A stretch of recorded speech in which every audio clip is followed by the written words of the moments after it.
मित्रों, फिर आपके साथ में उपस्थित हुए विवेकानंद जी का प्रेरक प्रसंग लेके। और ये प्रेरक प्रसंग अब हमारी रोचकता और बढ़ती जा रही है कि हम रामकृष्ण परमहंस और विवेकानंद जी के पीछे बात कर रहे हैं।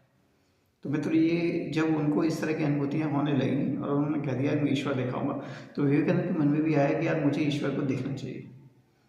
तो इसी भाव को लेकर वे अपने साथियों के साथ एक बार अकेले ही निकल जाते हैं और रामकृष्ण परमहंस अपने कमरे में बैठे हुए थे शांत भाव से, और वो उनको देखते हैं और उनसे बैठने के लिए इशारा करते हैं। नरेंद्र वहीं बैठ जाता है। धीरे धीरे रामकृष्ण परमहंस खिसकते खिसकते नरेंद्र के पास पहुंच जाते हैं और धीरे से तो नरेंद्र को ये लगता है कि ये फिर कोई पागलपन की घटना करेंगे जैसे पहले कर रहे थे। तो नरेंद्र साथ को समझ रहे थे कि कोई पागलपन फिर इस तरह कोई मुझे नया कुछ देखने को मिलेगा। और एक आते हैं स्वामी रामकृष्ण परमहंस।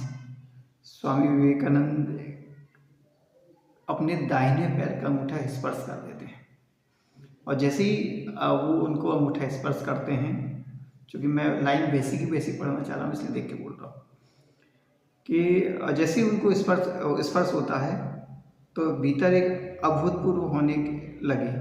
आँख खोलकर देखा तो घर की दीवारें सारी चीज़ें घूमने लगी थीं। मुझे कुछ समझ में नहीं आ रहा था। सारा ब्रह्मांड एक क्षुद्र माने एक छोटा सा दिखने लगा था। मेरा जो सब कुछ था वो समाप्त हो गया था और मेरे पास कुछ नहीं बचा। मैं चिल्ला उठा, अजी आपने मेरी यह कैसी अवस्था कर डाली। मेरे तो माँ बाप हैं। मेरी बात सुनकर अद्भुत पागल खिलखिलाकर हंस पड़ा और हाथ पकड़कर छाती को स्पर्श करते हुए कहा, अच्छा तो अभी रहने दे, एकदम से होने की कोई ज़रूरत नहीं है, समय आने पर होगा। आश्चर्य की बात यह है कि उनके स्पर्श और यह बात कहते ही मेरे अभूतपूर्व दर्शन विलुप्त हो गया। प्राकृतिक अवस्था में आ गया। कमरे के भीतर तथा बाहर पदार्थों की अवस्था को मैं देखने लगा। तो ये वो वाली घटना थी कि यहाँ पे विवेकानंद को केवल रामकृष्ण परमहंस अंगूठा स्पर्श करते हैं और विवेकानंद को सब कुछ उनके दिमाग से घूम जाता है। ये उनके स्पर्श की पहली घटना थी। मुझे आशा है आपको समझ में भी आएगी और कुछ मन में हो तो आप मुझसे जरूर कहें। बहुत बहुत धन्यवाद।